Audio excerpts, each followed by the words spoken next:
One of the most interesting things is that so many big galleries in London are thrilled the fact that we can provide for their artists a younger audience of schools coming here, of asking the artists to actually talk to the next generation.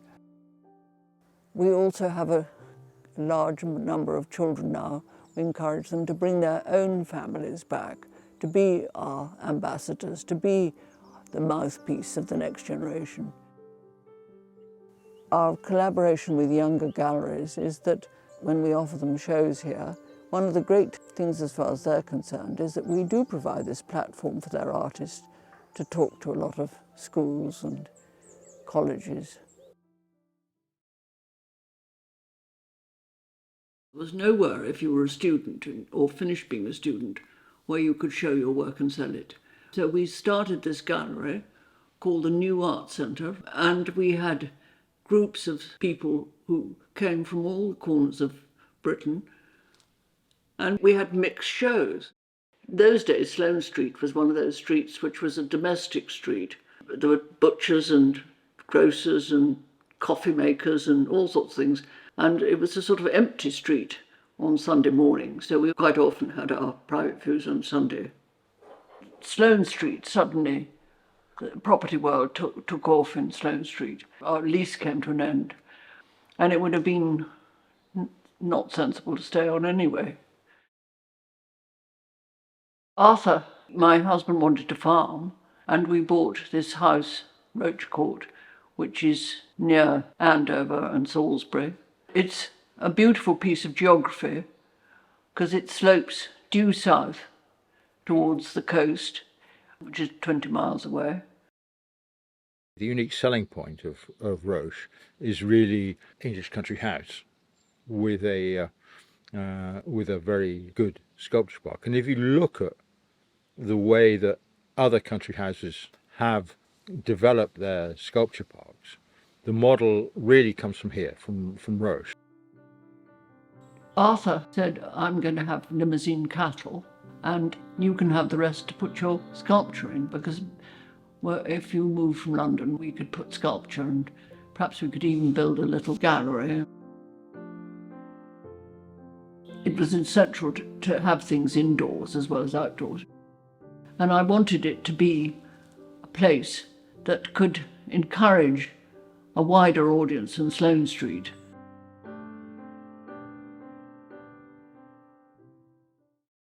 Arthur worked with the gallery and was very proud of the gallery, and of course all the equipment that he used to make his hay and generally make the farm work are wonderful tools to lift sculpture and make the sculpture park work.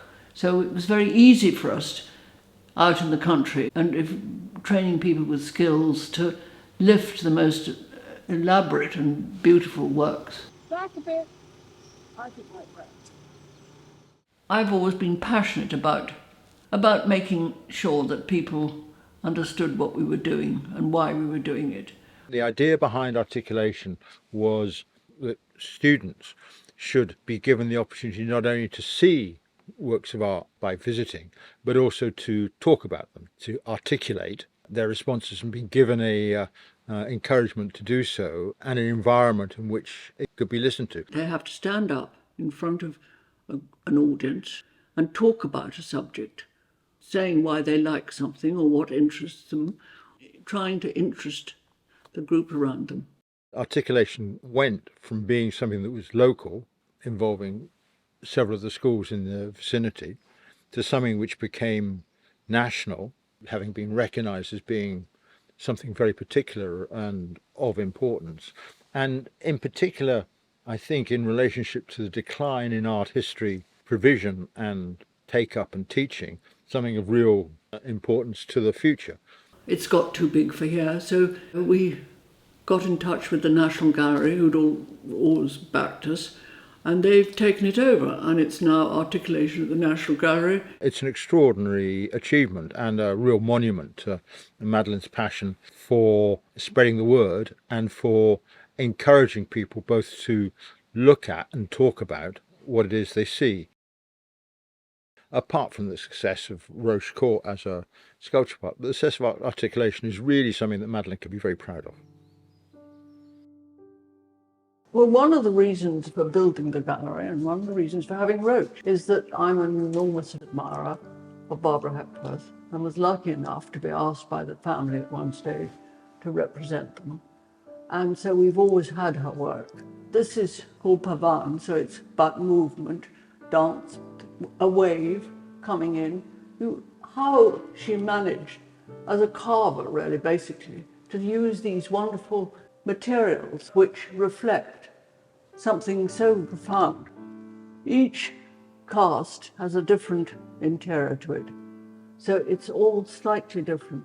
One is slightly fiercer, one is more delicate, one is more romantic. They're just amazing.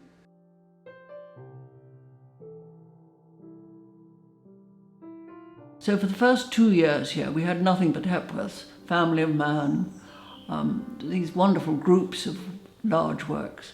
So it was a paradise as far as I was concerned. And we then did decide that we needed a space to show sculptors' drawings and younger people's work. I think the success of Roche is the architecture in a way, because there's the artist and the sculptures and everything else, but the architecture is the platform to show them in, really. Stephen Marshall is the architect, and he's always been the architect for all the spaces we've done here. And Madeleine's had a strong connection with him to come and produce this space. Stephen Was brilliant because the lawn slopes quite considerably here. And what do? Do you have a sloping gallery or do you have a staged gallery? And so we had this wonderful idea of 3 platforms joined together. So when you look from outside, you see this continuous space, but each has a different height.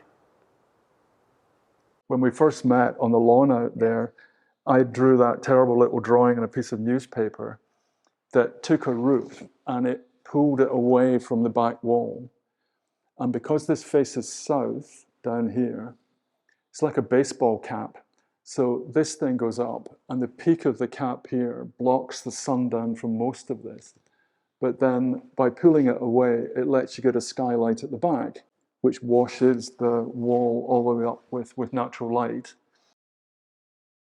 The gallery is a curious space because you'd think it wouldn't work because it's long and thin and has those steps down, but actually it works very well because of the inside-outside thing, that you can see long views down the gallery, but you can also step outside and see things at a distance. What I, to extent, chose to do was, well, let's try and make it float. Let's make it look like there are no columns here. The building is actually held up by columns that are in these doors, and then the beams kind of run along on top of these aluminium tiles, and then they jump out through the roof, and they kind of crank across and sit on the wall. By doing that, you can't really see anything holding it up. You're kind of aware there's something slightly odd going on. It's not earth-shattering, but there's just something slightly odd going on. And then you concentrate on the paintings and the sculpture. It works very well with the idea of the sculpture park anyway, that it has a integration with whatever's outside in the park. It's not separated from that. The glass here is plate glass. Anybody walking up through the garden, looking at the sculpture, would look across and see the back wall with fantastic pieces on it. It's functional, and in hopefully working well, it displays a certain clarity. We won the Stephen Lawrence Award for the best small building in Britain, which was a lovely surprise and gave the space a good boost. It's very unique to have a space where you've got these large windows and this view into the park from the outside looking in, and also the inside looking out. When you're stood in the space looking out, you've got this really immersive experience of being in a nice quiet space but having this wilderness and outdoors in front of you. Having a English sculpture park has a particularly strong resonance, and her willingness to place and to try putting work in the context of a house and garden is quite innovative. We got Stephen Marshall back and he designed the little garden cottage, what we call the design house, and it's absolutely lovely. It's a bungalow. It has that soaring feeling of being in a house, and it's wonderful spaces for showing work. And at the same time, it's a domestic space. So you have the feeling that you're not in a sort of designed showroom, but you are in a house where things look wonderful, and you can imagine them in your own lives. The extension idea was based on it being a house for Madeleine. All the things you need for a rather nice house are in here, but it works as a set of painting galleries or sculpture galleries. Generally, the idea is to make the spaces as home-like as possible. Roche is a space where everything is for sale. I mean, it's part of the real world, this. The art has to look good on walls so people can imagine what will that look like in my own home. It's interesting, some of the best galleries that I know of in the world are in houses. The way a house is laid out and the interconnection between the rooms works very well for the flow of a gallery. The fact that it's a house and it's got a lot of rooms, it means that she can have a lot of different artists in the building without them blocking into one another. So you've got the opportunity for a lot of different shows in the one area. Because it's a house, it's got windows and it's got windowsills on the inside. Well, these windowsills work rather nicely for pieces of this size, these bits of Matthew Hilton. If you didn't have that, you'd have to put plinths in or something like that. But this is just treating it as a house. I think it's quite important that in spaces that are showing art, and particularly spaces that are showing art that potentially is for sale, it's very important that people, as they walk round, they just get a glance of something. That's just the kind of experience you get with windows looking out onto gardens, and particularly if one of the things that is being looked at is external sculpture and planting. It's kind of about the art and about the landscape.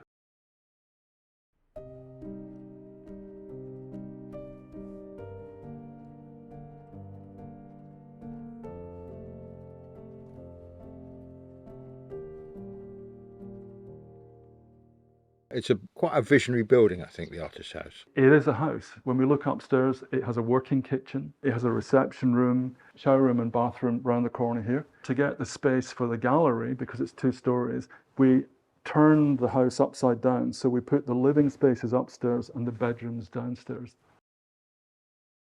Because of its slight domesticity, it works very well as a place to show chamber-style works, and I think for clients it's actually very nice to see things in a partially domestic setting.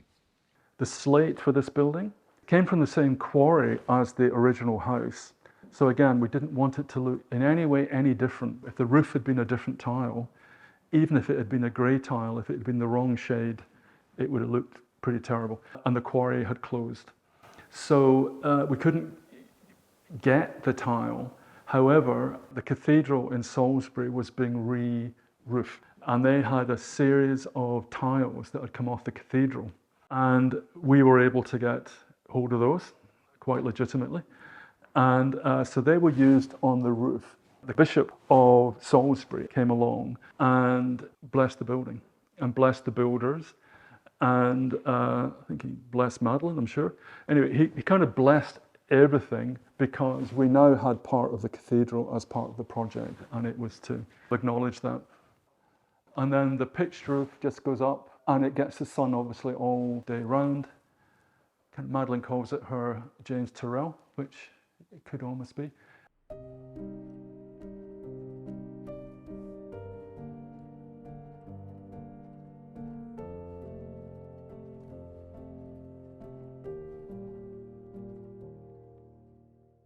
This used to be just a room which we kept our gas bottles in. And then when we decided to extend the gallery next door, we then incorporated this. It's got wonderful light. You'd think it would be very dark, but the fact that it faces due south and the building isn't that tall, it's proved to be a really beautiful space to show things, and particularly sculpture. Madeleine's very good at building things. You know, she makes very nice interventions with the buildings here. The additions she's made to the buildings have all been very rich. Actually, I did live at Roche for, I think, 10, 12 years. I never had a studio here. I never particularly wanted a studio here. I had a studio in London. The thing about coming to Roche after a week in London was you'd get out the car and the sky was dark and you'd see the stars. When you step out the car, you look up and you can see the Milky Way. So it always made me smile. Roche has been a very good window for a lot of people. I mean, we talk about the artists, which is what I'm here to make sure that their work is spread among new collectors. But it's also the public. It's showing people what their inheritance is, what their generation are doing. Know what the music ought to be of your generation. Very few people know what the art of their generation is. It's a serious part of our cultural inheritance. And I hope that we manage to make it look like that here. I've got quite a lot of grandchildren, and I love to think that they're interested in what's around them, really interested. And then they can make the world a better place.